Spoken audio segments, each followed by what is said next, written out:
Our pelvic tilt. So we need to lie on the mat. Very important that the head is in the right position. So when you're lying back, if you find your chin is too high, so if you make a fist, place it here, and you've got a gap there, you need to put something, I do this because it's comfortable. Where's my ball? Because it's comfortable. A ball or cushion at the back of the head, so you've got the neck nice and lengthened. Otherwise it's difficult to keep the neutral spine position. Alright, so feet, knees, hips and shoulders all in one line. Okay, so I'm going to review our neutral spine position lying down because it's easier to explain. So if you take your fingers, push the fingers underneath the small of your back, your fingers should get stuck. If you find they go all the way under, that's a sign that your back is too arched. So we need to work again on that neutral spine position. So you need to push or press your lower back a little bit more into the floor so your fingers get stuck, and then you know you've got your neutral spine position and you're engaging the core muscles. So let's practice that with our pelvic floor and buttock muscles.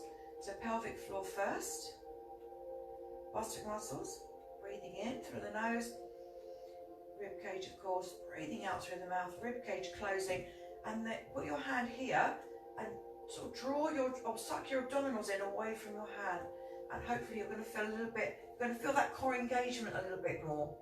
Don't know how that feels, let me know afterwards anyway. Okay, so breathing in, breathing out, abdominals in, press your back towards the mat to stop it arching. Okay, so let's just review the pelvic tilt we did last week. Do you remember? This is just loosening up our low back, breathing in, breathing out, buttock muscles. Try and curl the hips up, and then you're rolling it back down. So it's called a pelvic tilt. We're just getting our lower back more mobile, and then middle back as well. So if that was comfortable for you, if it wasn't, obviously don't do the next bit, but if that was comfortable for you, we're going to go into a shoulder bridge, which just takes that extension a little bit further. So again, pelvic floor, bottom muscles to engage your core, breathing in through the nose, breathing out. Now draw those abdominals in, squeeze the buttock muscles, do your pelvic tilt. I'm going to take my arm out to the side so you can see, and then if it's comfortable, curl the hips up a little bit more until you feel a stretch here in the front of the thigh. Don't overarch the back here, you don't need to keep the spine in neutral. Feel it here in the stretch, and then breathe in, breathing out. So starting at your upper back, try and press your vertebra. I'm going to take my arm out to the side so that you can hear. See, vertebra going down one at a time into the mat. Breathing in, breathing out. Abdominals, squeeze the buttock muscles, curl the hips up. You will feel the pelvic floor muscles working here, and just working on that mobility of the spine. Breathing in, breathing out, rolling back down.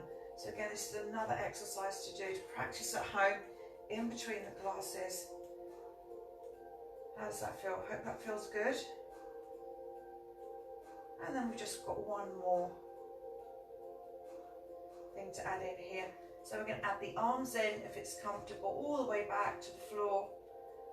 Keep them there if you can, tuck the chin in, and then roll that spine back down. Stretching the arms out behind you, and it gives you a lovely stretch there in your back.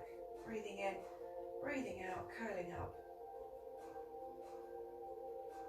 Add the arms in. Good, and all the way back. So hopefully you can feel mobilizing your back, stretching out there. Good, and then we're just going to